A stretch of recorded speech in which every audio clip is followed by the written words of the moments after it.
everybody, welcome to my homestead and welcome to my channel. I have the channel One of Heart here with me. Her name is Elyse Sproul, right?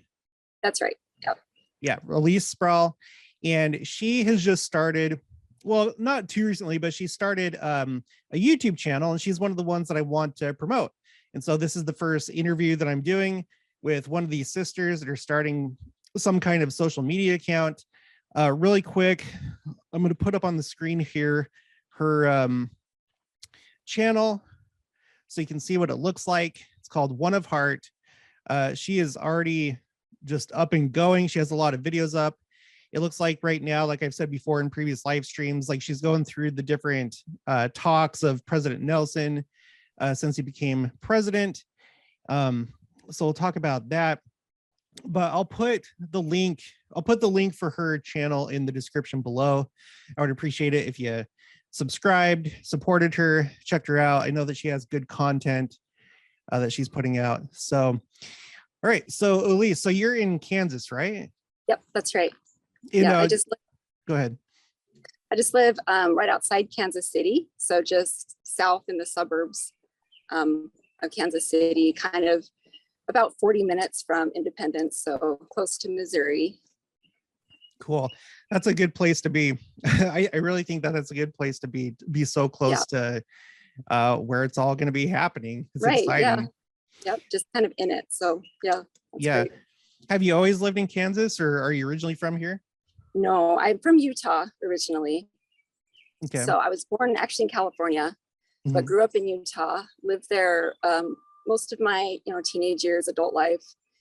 And then we moved out here in 2016 and moved to Missouri. We lived there for a couple of years. And that we were actually really close to Independence, and that was really cool. Live out there, really beautiful. And then we decided to buy a house. We loved it out here and decided to buy a house in Kansas. And so we've been in Kansas for about 4 years. Okay, great. Well, so what brought you to the Midwest in the first place? It was my husband's work that brought us here. So he got laid off from his job, and we at the time were just feeling like we need to be open about moving out of state, and that's not something that we'd ever planned to do.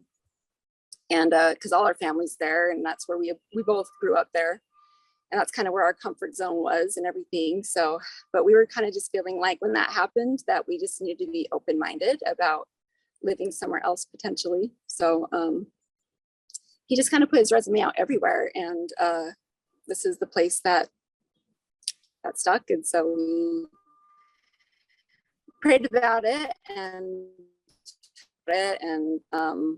I wasn't too excited about living out here, but actually like living here and being out here, I love it. I just love it here. So glad to be here. Yeah. Well, what do you like it about the Midwest or where you're at? A lot of things. I love just the beauty of it. I remember when we first moved out here, just like feeling like this really is like the Garden of Eden. Everything is just so green, and just the climate is just feels like you're just somewhere tropical. I love that. Yeah. And I'm used to like just brown, and I love the mountains, and I love Utah. I think that's beautiful as well. But I think there's just a really special feeling about just living out here. And the people here are just very like salt of the earth, just very like down to earth and just good people. So yeah, I would agree. I feel like there's a lot of humble people here. Like, of course, you still have people that are, prideful. You still have the same issues, but like just the culture itself in general, I feel like it's a lot more just humble, meek, kind, nice. Like, not saying that other places are bad, but I did notice a difference moving here compared to Phoenix, Salt Lake. And it was the same story with us. Like, I never in my life imagined, first of all, leaving Utah. I always pictured just staying in Utah, just like all my family. And then I was majoring in something, then I changed my major and got a license as a FAA, as a aircraft dispatcher. And we moved to Arizona, which was supposed to be a temporary thing. And then I was like, well, maybe I'm okay living just in the West. The West is where I'm from.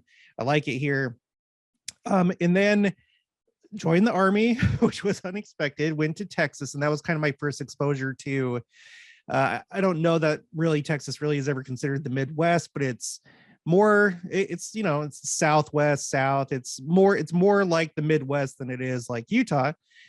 And I loved all just the ranches, the homesteads, the farms. And then we decided that we wanted a homestead, and we couldn't find anywhere that was very affordable anywhere out west. And that's what led us here to the Midwest, to Kansas, because home prices are pretty amazing.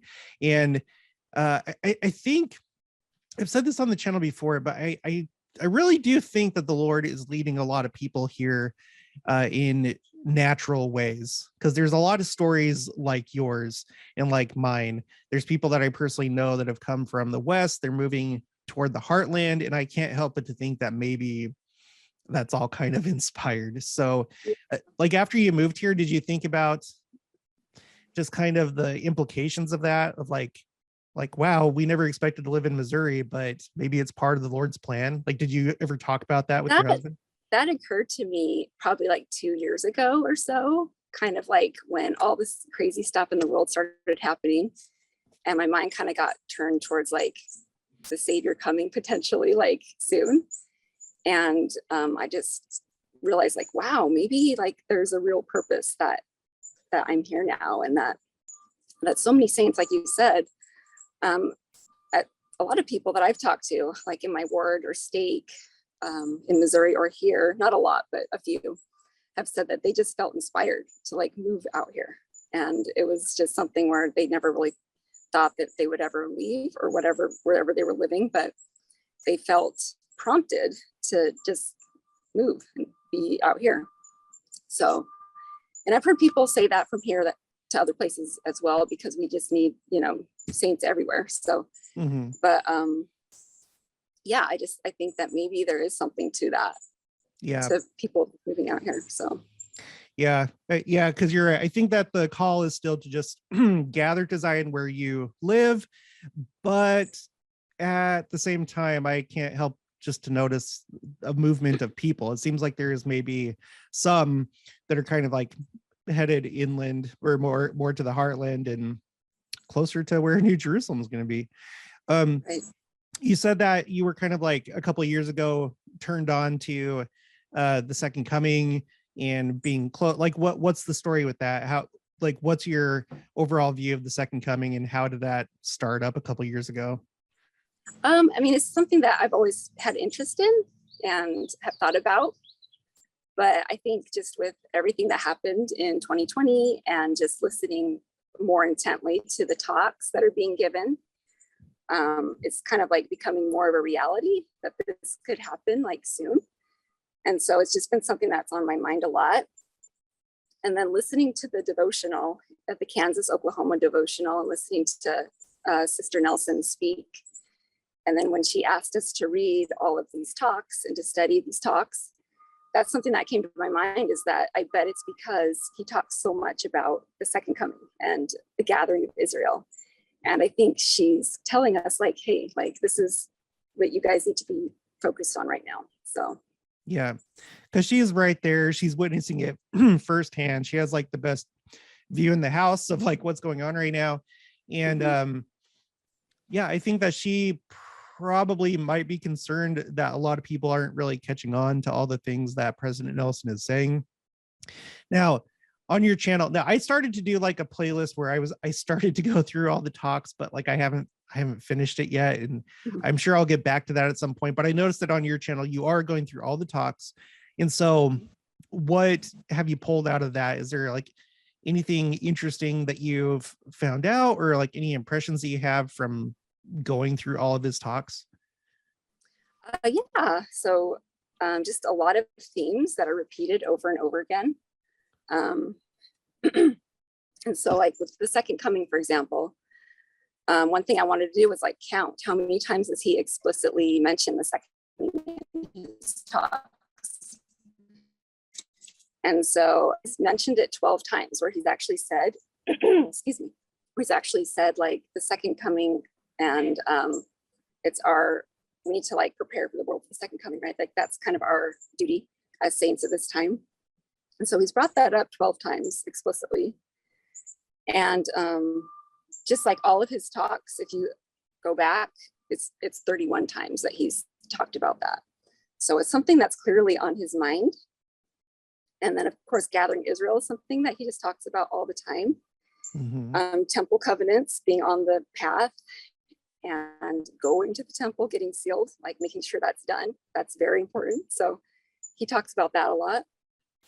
And then one thing I started noticing as I was reading these talks is how many times he makes promises and then how many times he blesses us. And that's something that I never really paid attention to until I started like reading these talks back to back.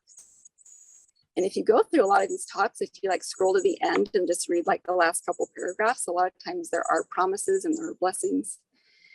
And that just seems like it's significant. Like when a prophet promises you something, you know, that's something that you should really pay attention to. And so I started noticing that, like he makes a lot of promises. If you do this, then this, and then he blesses us. So something I noticed. How long have you been a member of the church? I was born a member of the church, so my whole life. Okay. Yeah. So all I can speak to is my own experience, but for you, do you ever remember things being like this, like having a prophet like this that talks about all these things so frequently? Like, what's your view from your point of view, looking at your whole life and the prophets that you've had during your life? Like, do you feel like something different is going on here? Yeah, I do. So I grew up mostly in the Hinckley age and the Monson, and I feel like things were a lot more calm, a lot more quiet during that time. It seems like once President Nelson became prophet, like it's like stepped up, you know, like things have just been stepping up. And I think he's a really interesting and really prophet. So Yeah. Yeah.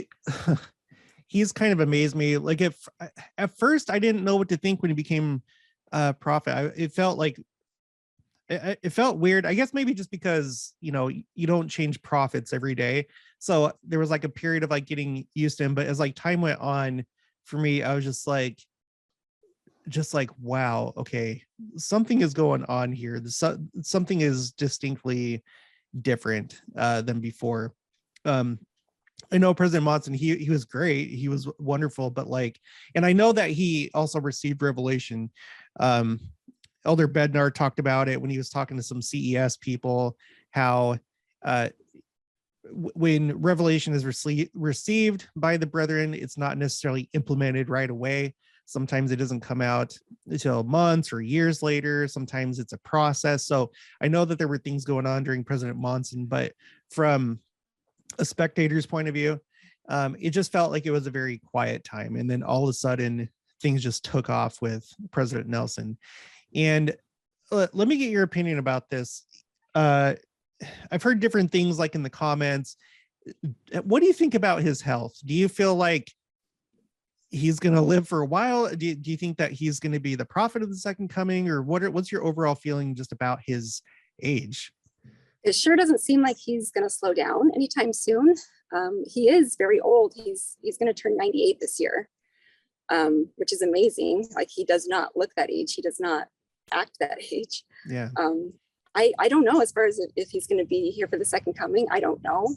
My feelings, just like looking at him and watching him, is that he'll be, it seems like he's going to be here for a while, but I don't know. He just, like, watching him last night, he doesn't seem like he's like lacking energy. He's very coherent.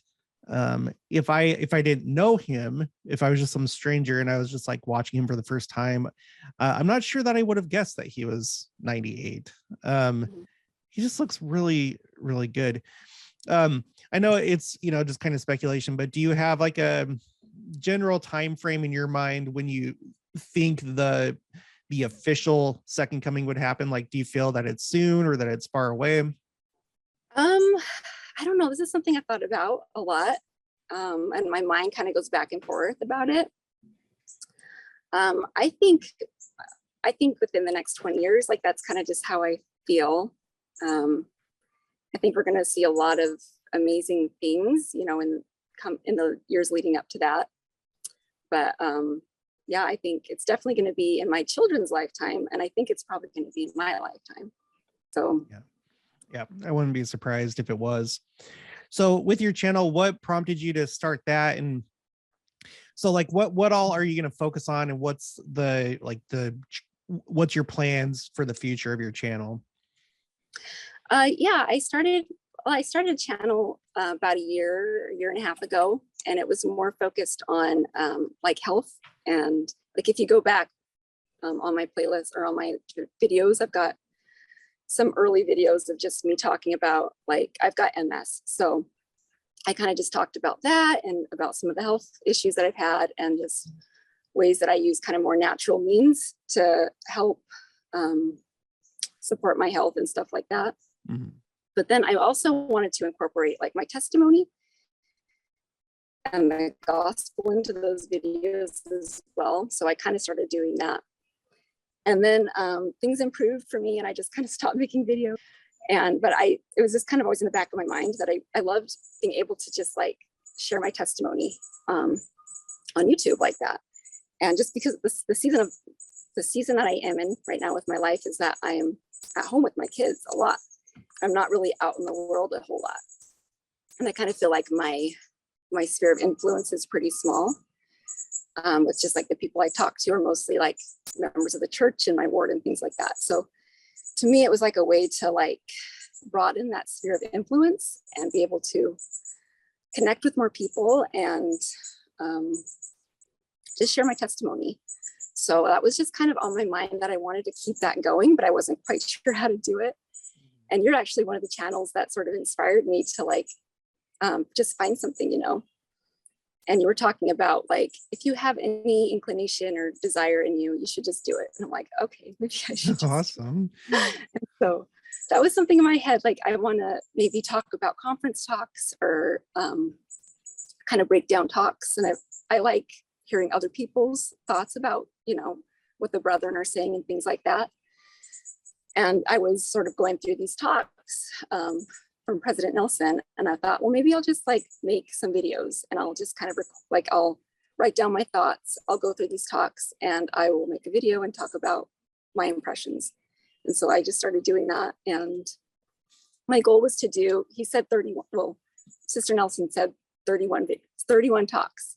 Yeah. And now it's like 34. So, but I want to at least do the 31, and then I'll probably continue as he puts more talks out, and maybe I'll, you know, break down other conference talks and things like that. So we'll just see. But, you know, I'm thrilled that I've like made it as far as I have, and that I set that goal and I'm keeping with it. So yeah, it's been a really good experience. And it's just going to keep going. I guarantee you, there's no end to the things to talk about. And I think it's important for people like you and me and others to go back and look at those talks and share it with others, because I've always thought my whole life, you know, like general conference, it's a long event. It's many hours for just one weekend, so many speakers, so many different things being said. And you have to like kind of digest it. And I think that this is a good way to do it, is do it among ourselves, do it personally, but also do it among ourselves as a community. Go back and see, like really look closer at everything that was said, because there's so many things that are said and so many different gems and things that they're trying to communicate with us to us. Because you know, I have my spreadsheet that I've been doing, and it's become very clear that there are topics that they focus on at during certain periods of time. So we should definitely take note of that. Then as far as you know, with you being a stay-at-home mom right now, or staying with your kids, I think that's huge. And I think that others like you should really take advantage of that, because the reason why I'm able to do this is because my entire life, I've always worked, until a few years ago when I started my freelance graphic design business, where I no longer have a schedule. I just do things whenever. I have no boss. I just do my stuff. There's no schedule. And then I realized well, I kind of just had like a prompting to start a YouTube channel because I was watching like a bunch of other YouTubers, and I was like, you know what, I think I could probably, I want to share some of my thoughts. And then it just got going. And so the reason why I'm able to do as much as I'm able to do is because essentially I work from home, and I have not a lot of time. I have to like balance it between like my graphic design, the homestead, my family, going to the gym, stuff like that. But um, it's put me in a position where I think more than other people that work, I'm able to do this a lot easier and put out more information. And so other mothers out there or people that stay at home, I would encourage you, look at this as an opportunity, because you can do exactly what she's doing, what I'm doing, and maybe start up a channel, and your influence can go really far. We have tools right now that can carry your thoughts and your voice literally to the other side of the world, and it will reach there. I've looked at my analytics for my channel, and I don't know how all these different people from all these different countries are finding my stuff, but they are. And from all the comments, there definitely are a lot of people that are not members of the church. So we should really, I think, embrace this opportunity. So I'm really glad that you're doing it. And I know that your channel, just over time, it's just going to get better and better. You get more subscribers, your influence will carry even further. So yeah. I So think go ahead.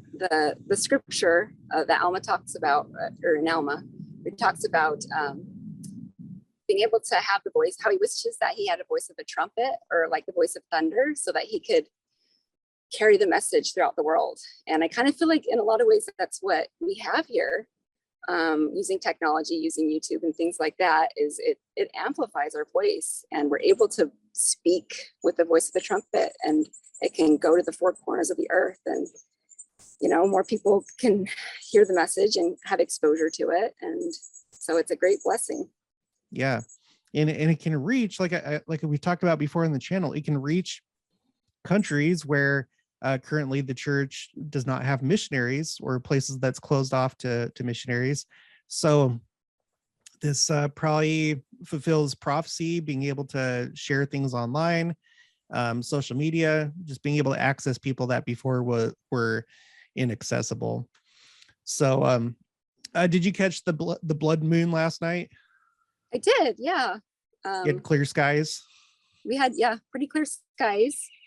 I went out at like, I can't remember what time it was. It was probably like 10:30 when it was like a full blood moon here. And it was cool. Try to take some pictures of it. My husband's really into photography, so he was able to get some pictures that were better than just cell phone. But still, it was kind of hard to capture. But yeah, I tried to as well, but I didn't. I wasn't too successful at that. yeah. But okay. So what do you feel about just all the different things going on? So you said that basically 2020 kind of woke you up, like it was because of just like the pandemic, and like what do you make of just all these different signs and stuff that we're seeing? I mean, we hear that 2020 was like the hinge point year, and it's kind of unclear what that means, but it sounds significant. And just everything that happened, and everything that's been happening around the world. But even if you just ignore all that and you're just listening to what President Nelson's saying or what the brethren are saying, it just seems really clear that things are really like shaking up and happening like on a spiritual level, and we're seeing it in the world. So yeah. I got a notification on my phone. It was a Weather Channel notification, and I guess I'm probably going to do a video on that after this, or maybe tomorrow. But I guess so there have been these wildfires in New Mexico this year, and I guess at this point it's gotten so large to where they now have the largest wildfire in state history, which is kind of shocking, because that's now the second state this year that's had a record-breaking wildfire. The first one was Texas. It was like, I think it was like back in March when it wasn't even fire season really yet. Yeah. And now we have New Mexico. And I California, I'm assuming is probably gonna be really bad this year, but just like it's not hard nowadays to come across all these different stories where there's like record breaking this or that. I don't know if you caught my video talking about Lake Mead and Lake Powell. Do you have any family there in southern Utah or Vegas or anything like that? Don't. Well, they're going to be hurting pretty bad because they're going to have to do cuts on water and stuff like that, water usage. Mm. But that's one thing that I like about here in Kansas, and I guess in Missouri too. Yeah, there's like tornadoes, but like I feel like relatively speaking, it's been pretty unaffected compared to other parts of the world. Do you think that too? I do. Yeah, I feel safe here, and that's one reason why I'm happy to be here. I feel like this is just a safe place to be, as far as as far as all the stuff you were talking about. But then, as far as like just crime and things like that, it just feels like there's a little bit of a bubble, I think, around here. That's what it feels like to me. And not to say that it's going to be like this like forever, but I don't know. Maybe it's just because of how, maybe, I hate to say this, I know it sounds bad, but there seems to be just more righteous people, kind of in this area, more God-fearing people, versus like other parts of the country or other parts of the world. And so maybe there is like safety and protection here for that reason, or maybe it has more to do with like the New Jerusalem. I don't know, but I have noticed that. I thought about that. Yeah, no, I think you're right. I think you're right. I think generally it's just more God-fearing people. People are, because I can't really tell because I'm in a small town, so I don't know if it's the small town dynamic, but it feels like there's a lot more accountability for your actions here. Oh, I just got a message saying that we're on Zoom right now, and I guess okay, this is gonna end in 10 minutes, so I guess we got to wrap it up in 10 minutes. Dang it, I think that's new. Okay, so